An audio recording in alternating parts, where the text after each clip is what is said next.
Thanks for tuning in to another episode of The Bus. I feel like I'm in a good spot to break down the difference between the VA WRX and the VA WRX STI. So now that I've owned both of these and I've dailied both of these, and I just want to go over, all the differences between the two, and also what type of owners should own the WRX versus the WRX STI. But before we do that, let me take you back to where my love for Subarus started. So I'm sure, as is the same with many, I fell in love with a little blue Subaru and some Scotsman behind the wheel.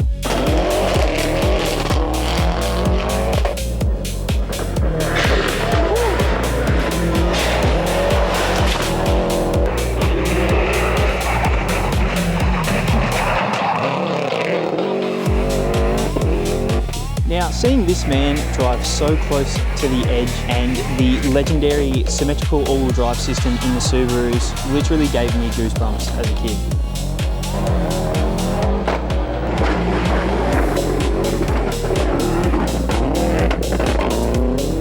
This is where my obsession with these rally-bred road cars really started.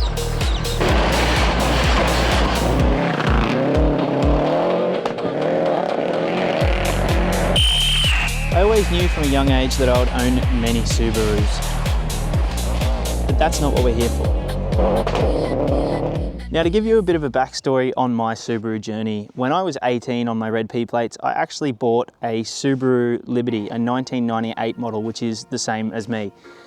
So I only paid $500 for this, and I absolutely loved it. It was a wagon. I went camping in it, all kinds of things. And then from there, I got into four-wheel drives a little bit, and then I decided to get a Ford Courier. What a decision that was, honestly, worst car ever. My next Subaru was a 2002 Subaru Outback, and wagons are just unmatched with how much space they have and everything that you can fit in there. After selling this on and only having the Hilux for a time, I decided to get my first WRX, and that's when I got my VA WRX. So when I got that, I had that for about 4 years and I loved every minute of it.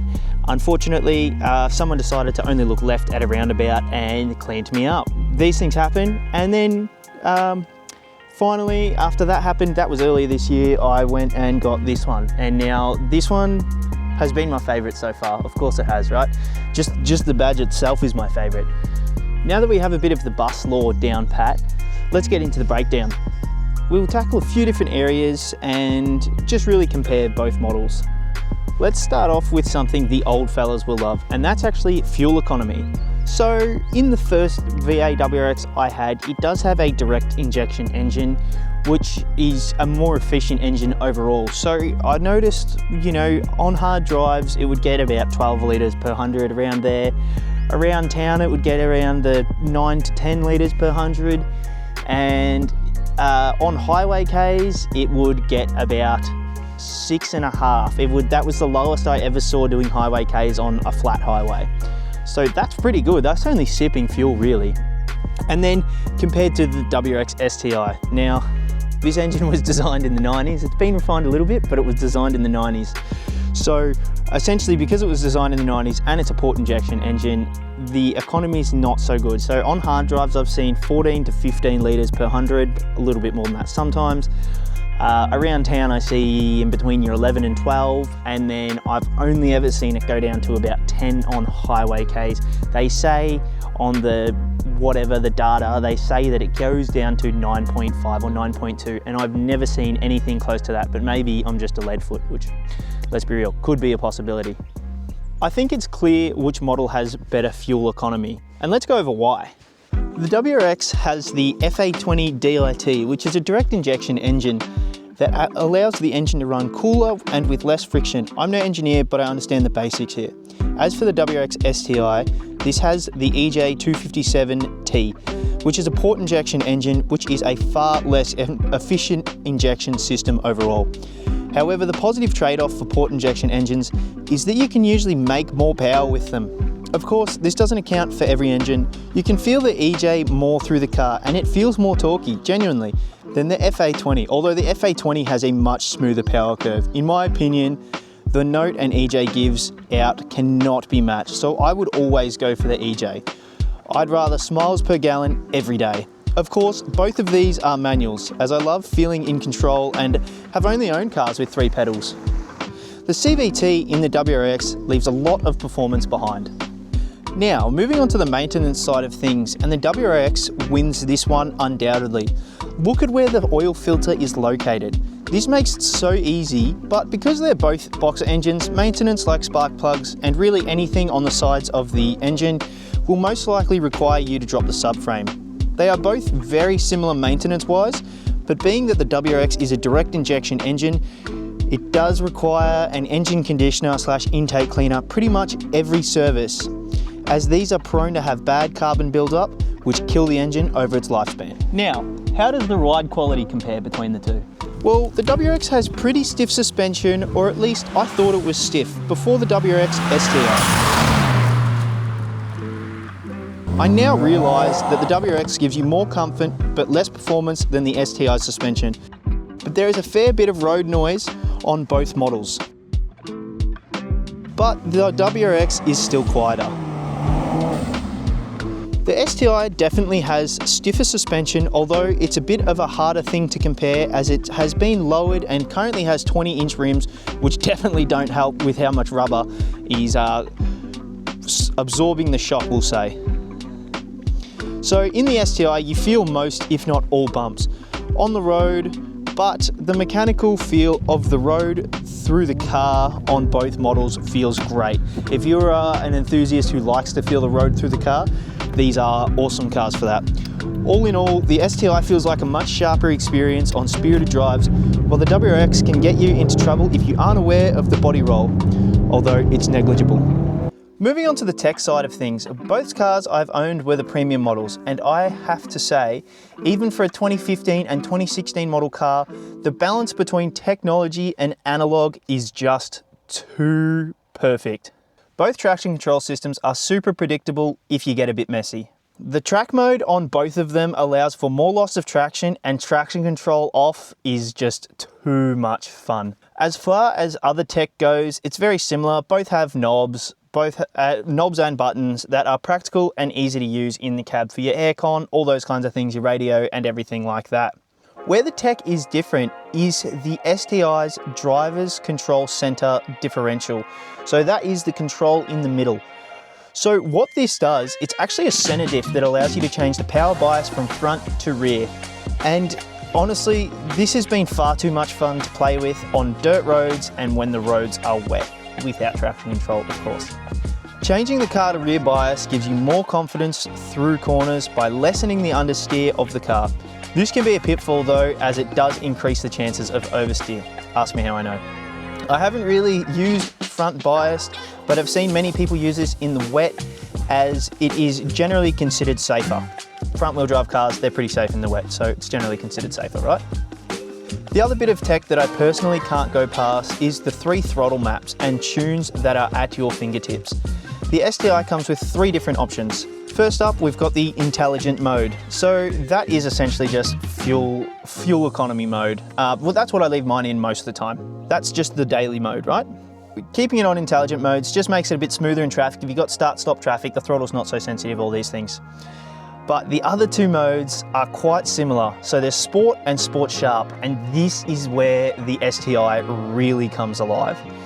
They increase both boost and the fuel map. They also make the throttle more sensitive, which can be, in a manual, it can be a bit funny because, you know, the clutch is always in the same spot, but the acceleration isn't always going to react the same. As soon as you go into either of these modes, the car feels great. Even straight away, you can tell it's getting more fuel. The pops and bangs out the exhaust are significantly louder. Rev matching, everything like that just sounds that much better. Even the intake noise is noticeably louder. So that's the tech side of things. Now let's go over looks. Yep, they look the same. This has a wing and a couple of badges. They're the same, okay? Let's move on to the next bit. As for the braking side of things, the standard brakes are good on the WRX, but the STI with the 6-pot front and 4-pot rears will always pull up better. However, in both models, under heavy braking at high speeds, they both experience a fair amount of shudder when the brakes are getting a bit of heat build-up. So I've noticed it's probably same.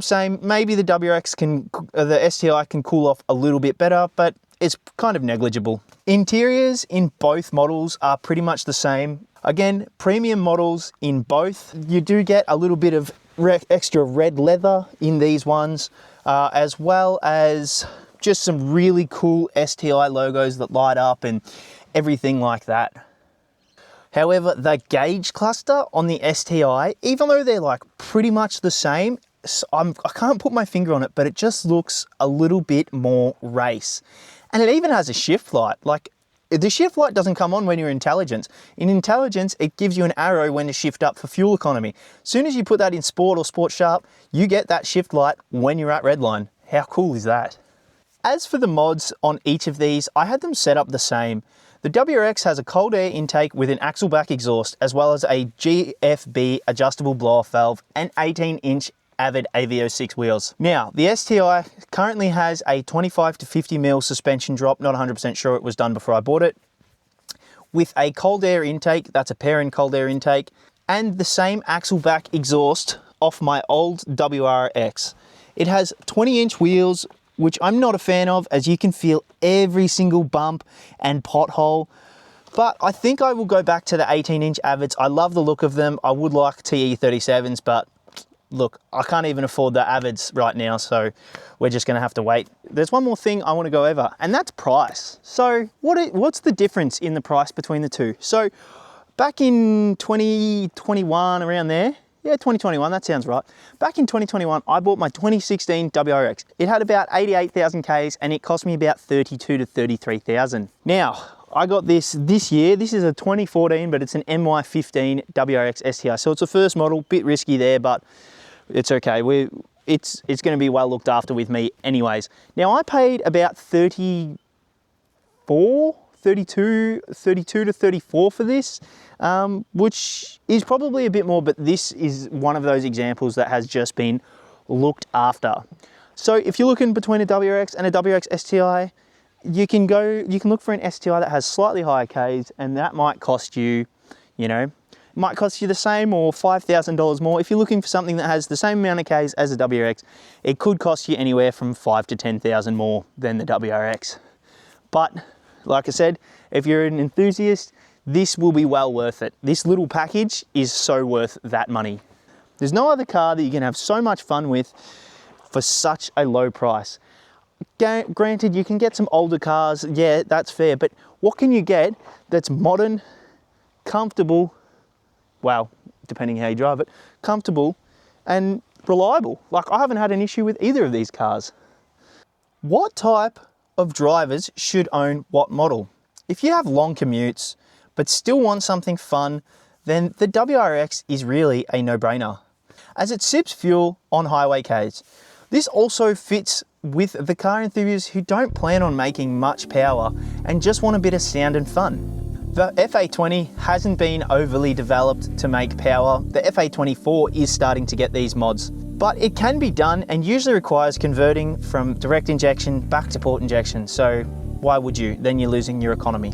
And also changing conrods. Anything over 350 horsepower, you generally need to change the conrods. These cars are still plenty of fun, good at track days. The comfort factor of the WRX is unmatched for the performance. So if you like going fast but don't want to sell your organs to fill up the WRX, then this is the one for you. Now, if you're an enthusiast that wants to make power and drive your car really hard, then the STI is your answer. With all the different drive modes and the DCCD, the STI really comes alive when you drive it spiritedly.